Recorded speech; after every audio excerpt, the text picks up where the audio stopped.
Hey guys, welcome to the One Wolf Podcast. I just want to let you guys know that I'm completely self-supporting. I do not have any sponsors. I do not plan on getting any sponsors, as well as you guys will never see any type of commercials or anything like that on this podcast. I believe in everything that I have as far as the value that we're providing. We're trying to empower men in the areas of business, entrepreneurship, relationships, and faith. So the only thing that I do ask is if you find any type of value in any of the content that we do have, that you do share and provide the link for our show to other people that you think would help benefit from this. So we really do appreciate it. But we're about to get into today's topic. Today's topic is dating red flags, right? So we had a listener provide us with what he wanted to kind of see what was going on with dating. So he sent me the email and it said how to get over someone that led you on.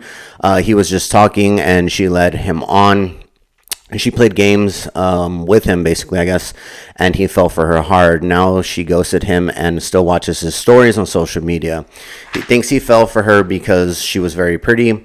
While he treated her right and had pure intentions, she disrespected his time and was rude. He felt like he put up with her because she was attractive. So he's asking for any help in that. So dating red flags is what our topic is today.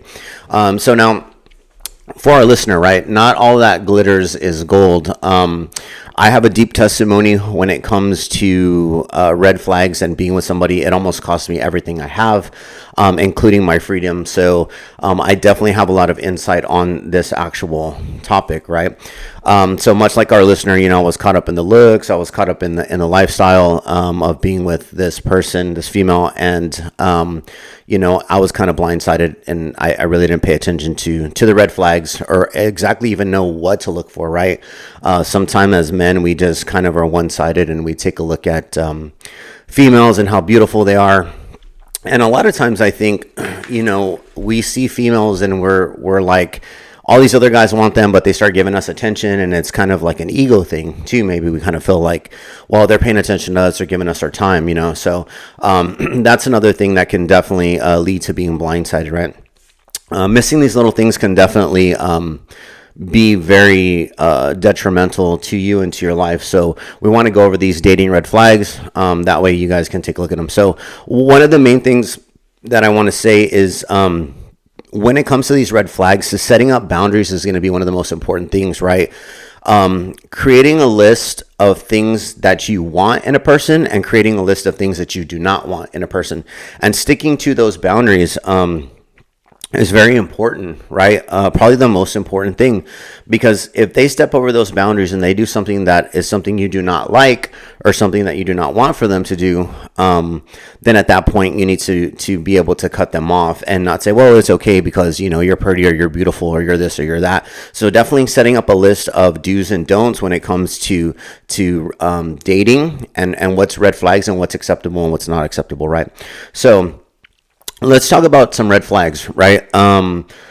Definitely for me in dating, consistency is the key, right? You have to have consistency when it comes to dating. Consistency texting, consistency also with seeing the person, right? If they go ghost on you or they go disappearing for a little bit, there's something else going on there, right? In most cases, not all the times are they busy or they have other, personal things going on. Sometimes they're talking to somebody else. Sometimes they have their eye on somebody else and there's somebody else that they want. So we definitely have to keep an eye on that. Ghosting is definitely one of those things that you should probably add to your list of things you do not want for somebody to do. And once they overstep that boundary, maybe give them two chances, but once they overstep that boundary the second time, then definitely that'll be the time to kind of let them go.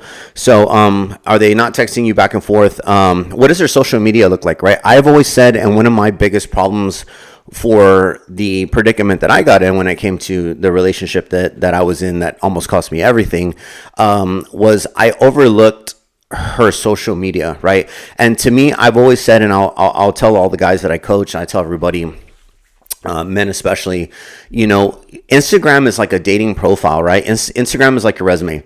So if a female has a bunch of half naked pictures on there, she's trying to seek attention, that's a red flag, right? She's putting herself out there for a reason. And how much attention is going to be enough attention, right? When you get with her, is your attention going to be enough, or is she still going to be continually seeking more attention? And that's definitely one thing you do not want. So Instagram for me is definitely, and social media in general is definitely like the dating resume, right? Another thing that I missed, another thing that you may want to take a look at also too is the banter on the comments. If she's got a sexy picture and there's guys up there posting all kinds of stuff, is she bantering back and forth with them? Is she commenting back and forth? Is she flirting with them? That would be another thing. How many people is she doing that to? That's definitely something that you're not going to definitely want if you're looking to date somebody, to marry them or be in a relationship, a faithful, loyal relationship with them. That's definitely something you want to look after. That's not going to be somebody that you want to be with.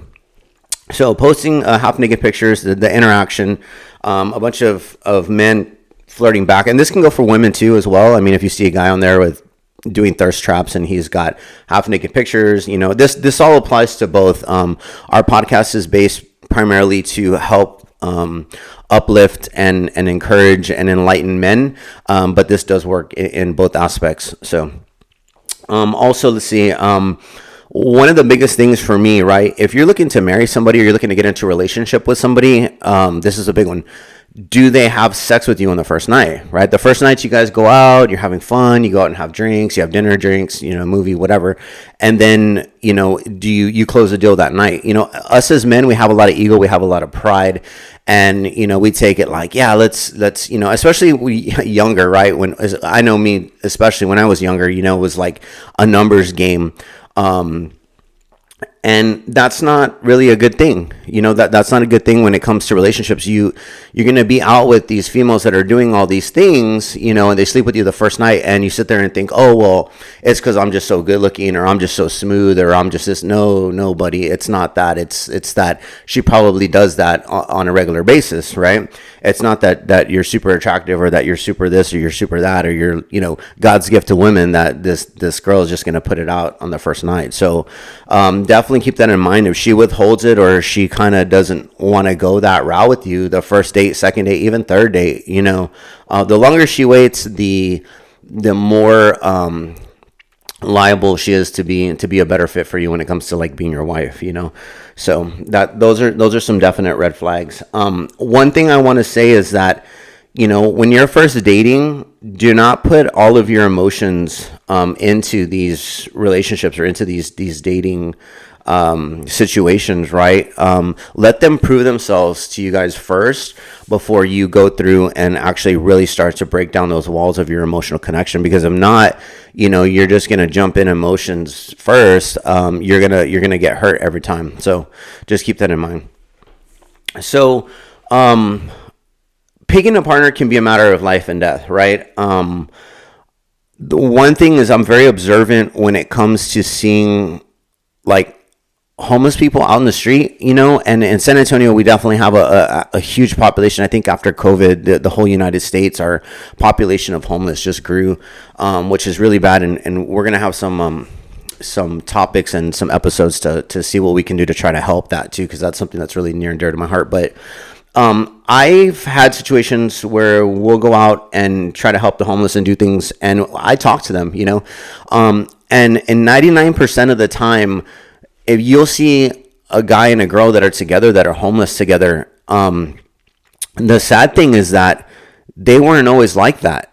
They ended up jumping down a rabbit hole. They ended up going down some type of way, whether it have been drugs, whether it have been alcohol, whether it have been, sex, who knows, any of these sinful things. And they end up going down the rabbit hole and pulling each other down. So it's very important when it comes to relationships that you pick your partner right, because you can end up being homeless with them on the street and they're still together. They're still, it's one didn't have the guts enough to say, or wasn't strong enough to say, hey, nah, look, we don't need to be doing drugs like this, or we don't need to be drinking like this as much, or we don't need to be, doing all these things. And then they just basically pulled each other down. So, it can definitely be a matter of life and death, right? So just keep that in mind. One thing I want to encourage, and one thing that I did, we all believe in manifestation and being able to bring the right person to you, and that's definitely 100% right. I would agree too that following the Bible, right? Proverbs 31, gives you a list and basically kind of what you want to look for when it comes to somebody that you want to be with, men for females, right? So I would definitely say for you guys to read that and check that out. And the Bible is like a book of life, man. It tells you everything to do, how to do it, how to get what you want. I absolutely 100% believe that. But when it comes to your wife, right, or somebody that you want to be with, and I would think that in dating, everybody should date because they want to date a person to be their wife. If you're dating somebody just because you want them to be just your girlfriend, then you're probably in it for the wrong reasons. You're going to want to look at the long run, right? So making a list of what you want them to be like, what you want them to look like, what you want them to act like, and holding firm to your boundaries, right? Make a list and hold on to that list and really pay attention to that list. And if you meet somebody and they're not doing, or being how you want them to be, they don't look how you want them to be, then at that point, you just be kind and just let them go and let them go on their way. If they're not what you want, you can't make anybody be what you want. That's an absolute 100% truth thing, is that you cannot change somebody. And this goes for a lot of females too. A lot of females try to change men. It's not going to happen. A man has to change on his own, out of his own will. So, and keep that in mind, you can't change anybody. Don't get me wrong, though. You can definitely change as a couple as you're going through your relationships, right? The further on in your relationship that you get, you kind of adapt to each other. So you want to make sure that everything on your list has a check off. And I'm not that person that's going to say that there's not a perfect person out there, because I absolutely believe 100% that there's a perfect person out there. They may have some small little details, but as a whole, I really do believe that. I absolutely 100% believe that. So make a list and just stick to it and hold firm to those. So you can't change anybody. Like I said, eventually your relationship will grow and you guys will kind of adapt towards each other. And everybody in relationships throughout, they say that the statistics are within 5 years, everybody completely changes, right? So the same person you are 5 years ago with the same person you're going to be with, in 5 years later, you guys are going to change. So I think communication is definitely going to be the main thing for that. So, but definitely the red flags in dating, keep an eye on those as we go back to them. Keep an eye on their social media. Also, are they ghosting you? Are they playing games with you? Are they not meeting you? If something just doesn't look right. Our gut, we have energy, right? And our energy usually is 100% right. Energy is all around us. Energy is God. Energy is the universe. So just keep an eye on that. But yeah, definitely, I appreciate you guys sticking around for this one. We have a really great episode coming up next week. So just stay tuned for that one and leave comments. We love the comments. We love the feedback. Like I said, we're completely 100% self-supporting. So I believe in this project and I believe in this podcast so much because I believe that encouraging men and providing value and creating a new man moving forward because of the way that society is something that's really important to me. So I do not have any sponsors. And there never will be any sponsors with this because we believe in it so much. So we appreciate you guys. Thank you for listening. Leave your comments, and definitely if you find value in this, please share it with somebody that you think would be able to get some value and it would be able to help them out. We appreciate you guys. Thank you.